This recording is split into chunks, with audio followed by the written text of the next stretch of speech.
Friends, welcome to our channel. അപ്പോൾ ഇന്നത്തെ നമ്മളുടെ എപ്പിസോഡ് ഒരു ട്രാവൽ വ്ളോഗ് അല്ല, ഒരു കുക്കിംഗ് വീഡിയോ ആണ്. ഗോവയുടെ സ്പെഷ്യൽ ഒരു റെസിപ്പിയാണ് ഞങ്ങൾ നിങ്ങൾക്ക് മുന്നിൽ അവതരിപ്പിക്കുന്നത്. ഇതാണ് squid golden batter fried recipe. Okay, അപ്പോൾ ഇതിന്റെ പ്രത്യേകത എന്ന് വെച്ചിട്ടുണ്ടെങ്കിൽ ഇത് ബിയർ ചേർത്താണ് ഉണ്ടാക്കുന്നത്. അപ്പോൾ സ്പെഷ്യൽ ഐറ്റം എന്ന് പറയുന്നത് നമ്മുടെ ബിയർ തന്നെയാണ്. അപ്പോൾ ഇതിനാവശ്യമായിട്ടുള്ള സാധനങ്ങൾ ഈ വീഡിയോയിൽ കാണിക്കുന്നത് പോലെ തന്നെ സ്ക്വിഡ്, പെപ്പർ പൗഡർ, നമ്മുടെ മൈദ, പിന്നെ മഞ്ഞൾപ്പൊടി, പിന്നെ ഉപ്പ്, പിന്നെ baking powder, cornflour, oil, beer, പിന്നെ കുറച്ച് ആവശ്യത്തിന് വെള്ളം. ഇത്രയും സാധനങ്ങളാണ് വേണ്ടത്. അപ്പൊ ആദ്യം തന്നെ കഴുകി വൃത്തിയാക്കി വെച്ചിട്ടുള്ള നമ്മുടെ സ്ക്വിഡ് നമ്മൾ ചെറിയ ചെറിയ പീസസ് ആയിട്ട് കട്ട് ചെയ്യില്ലേ, അതേപോലെ കട്ട് ചെയ്തിട്ട് അതിലേക്ക് നമ്മൾ മൈദ ചേർക്കണം. ഒരു 2-3 സ്പൂൺ ചേർക്കാം. അതിനുശേഷം നമ്മൾ ആവശ്യത്തിന് ഉപ്പ് ചേർക്കണം. പിന്നെ നമ്മൾ അതിനാവശ്യമായിട്ടുള്ള പെപ്പർ പൗഡർ, നമ്മുടെ കുരുമുളക് പൊടി ചേർക്കണം. അതൊരു സ്പൂണൊക്കെ ചേർക്കാം, അല്ലെങ്കിൽ ആവശ്യത്തിനനുസരിച്ചിട്ട്. പിന്നെ ഇതൊക്കെ ഈ 3 കാര്യങ്ങൾ ചേർത്തിട്ട്, ഇൻഗ്രീഡിയൻസ് ചേർത്തിട്ട് നമ്മളത് നന്നായിട്ടൊന്ന് മിക്സ് ചെയ്ത് വെക്കണം. അധികം ടൈമൊന്നും വെക്കണ്ട, ഒരു 5 മിനിറ്റ് വെച്ചാൽ മതി. അതിനുശേഷം നമ്മൾ വേറൊരു ബൗളിൽ മൈദ എടുക്കുക. ഒരു കപ്പ് മൈദ എടുക്കാം. ആ 1 കപ്പ് മൈദയിലേക്ക് നമ്മൾ ചേർക്കേണ്ടത്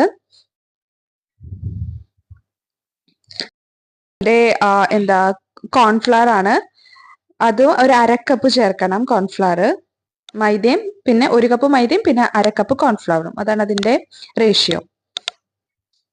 പിന്നെ അതിലേക്ക് നമ്മളുടെ കുരുമുളക് പൊടി ചേർക്കണം. അതും ഒരു 2 സ്പൂൺ, ഒരു ഫുൾ സ്പൂണൊക്കെ ചേർക്കാം. പിന്നെ 1/2 ടീസ്പൂൺ മഞ്ഞൾപ്പൊടി ചേർക്കണം. പിന്നെ നമ്മളുടെ ബേക്കിംഗ് പൗഡർ, അതൊരു സ്പൂൺ ചേർക്കാം.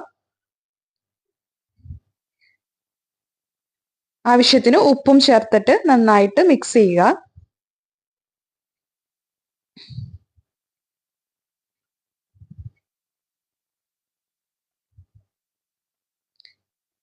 ഇത് നന്നായിട്ട് മിക്സ് ചെയ്തതിന് ശേഷം നമ്മൾ ബാറ്ററിന് വേണ്ടിയിട്ട് ചേർക്കുന്നത് ബിയർ ആണ്. അപ്പൊ ബിയർ കുറച്ച് ആവശ്യത്തിന് ചേർക്കുക. അതിനുശേഷം നമുക്ക് ആവശ്യത്തിന് വെള്ളവും കൂടി ചേർത്തിട്ട് നല്ല ഒരു ഒരു ലൂസ് കൺസിസ്റ്റൻസിയിലാക്കണം ഈ ഒരു ബാറ്റർ. നമ്മൾ ദോശയ്ക്കൊക്കെ അരക്കില്ലേ, അതിനേക്കാളും കുറച്ചും കൂടി ലൂസ് ആക്കാം. ഞങ്ങളിത് ചെയ്തപ്പോൾ കുറച്ച് മാവ് കുറച്ച് ഇതായിപ്പോയി, ഹാർഡല്ല, കുറച്ച് ലൂസ് കുറവായിരുന്നു. അപ്പോൾ നിങ്ങൾ ചേർക്കുമ്പോൾ ഈ കാണുന്ന കൺസിസ്റ്റൻസിനേക്കാളും കുറച്ചും കൂടി വെള്ളം ചേർത്ത് ആ ഒരു കൺസിസ്റ്റൻസിയിലേക്ക് ആക്കുക.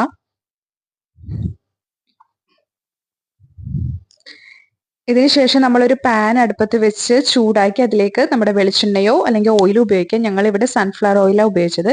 അതിനുശേഷം നമ്മൾ നേരത്തെ മിക്സ് ചെയ്ത സ്ക്വിഡ് ഈ ബാറ്ററിൽ മുക്കി നന്നായിട്ട് വെളിച്ചെണ്ണയിലേക്ക് ഇടുക, നമ്മുടെ ഓയിലിലേക്ക് ഇടുക.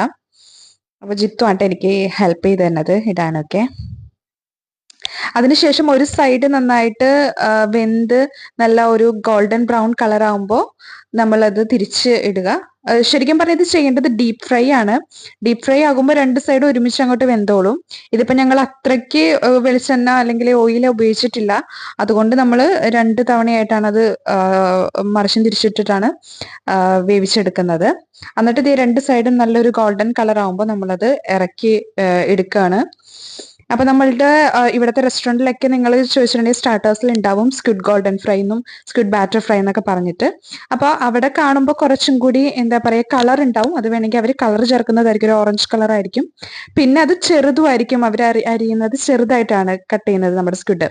അപ്പൊ ഞങ്ങൾ ഇത്തിരി വലുതാക്കി കട്ട് ചെയ്തേക്കാണ്. ഇത് സെർവ് ചെയ്യുന്നത് നമ്മുടെ അടിപൊളി മയണൈസ് ആയിട്ടാണ് കേട്ടോ. അപ്പൊ ഇത്രയേ ഉള്ളൂ നമ്മുടെ ഇന്നത്തെ കുക്കിംഗ് വീഡിയോ. എല്ലാവർക്കും ഈ റെസിപ്പി ഇഷ്ടപ്പെട്ടു എന്ന് വിചാരിക്കുന്നു. ഞങ്ങളുടെ വീഡിയോ ലൈക്ക്, കമന്റ്, ഷെയർ ചെയ്യുക. Thank you for watching.